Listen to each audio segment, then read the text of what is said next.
Next question, is it a good idea to use lifting straps for selection prep? Example, deadlifts and rows.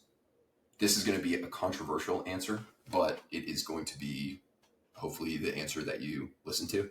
And I'm going to explain kind of why I have these viewpoints. I would recommend that if you are doing lifts that are not grip biased, like if you're doing deadlifts, you're doing rows, you're doing lower body lifts where you're holding dumbbells, maybe you're holding some heavy dumbbells for split squats, you're doing hinges like a Romania deadlift. Hopefully when you're doing those lifts, your main goal is not to improve your grip.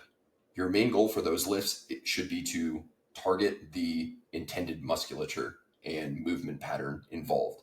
So for an RDL, your goal is to place enough tension and stress on the glutes and the hamstrings and a little bit on the lower back in order to strengthen and build the musculature that I just mentioned.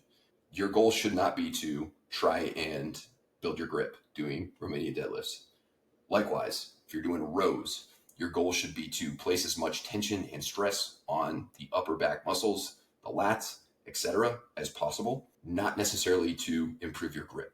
So, because most people, if you train properly and you're a strong individual, even if you have really good grip strength, your entire posterior chain should be, I would hope, a lot stronger and therefore fail a lot later than your grip should. If your grip is failing after your glutes, hamstrings, back muscles, etc., then you don't have a strong grip. You have a very weak posterior chain. So a lot of people will kind of brag about the fact that they don't need to use straps. And ironically, they're actually bragging about the fact that they have really weak posterior chain muscles.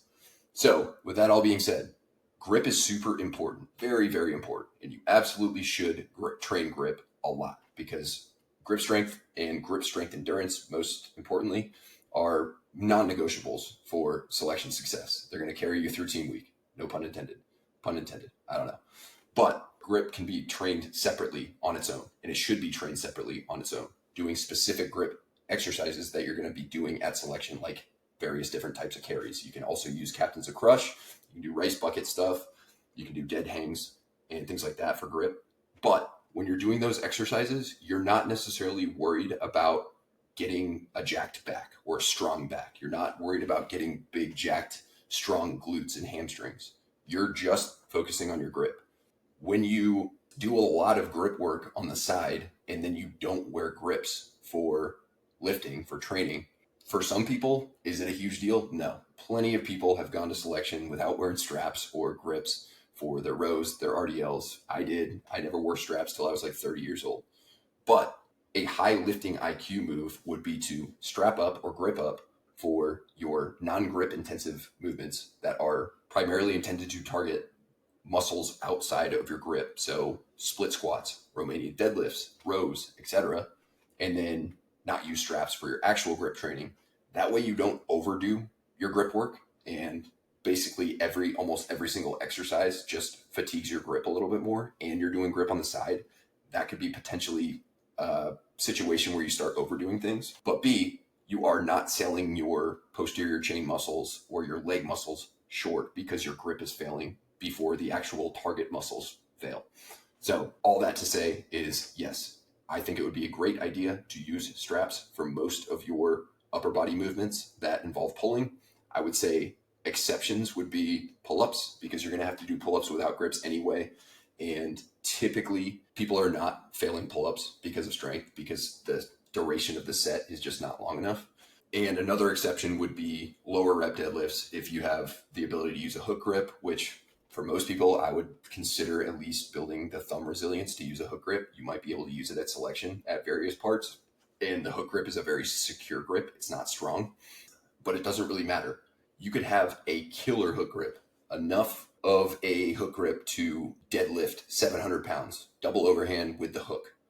That doesn't necessarily mean you have a super strong grip. It just means you have developed the thumb resiliency and the skill of using the hook grip, which is a secure grip. It relies on physics. It's not necessarily grip strength. The friction that the end of your finger and the top of your thumb create, usually with chalk, that is the main thing that is securing that bar in your hands. It's keeping your hands closed. It's not because you have super strong grip.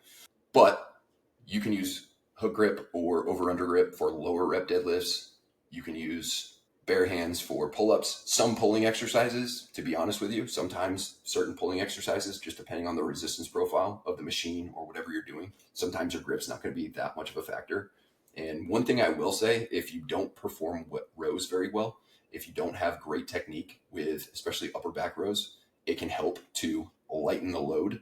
And oftentimes one of the cues that I give people to lighten the load is take your grips off, stop using grips for a little bit, and just work on that technique. If your grip is failing, then you're going too heavy.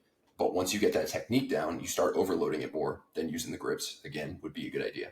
So all that to say is, yes, it would be a very good idea to consider using grips for certain things so you don't overload or you don't overdo the grip work, and also you don't sell your non-grip muscles that you're targeting with these certain exercises short. And also just ensure that you do grip on the side and you'll be good to go.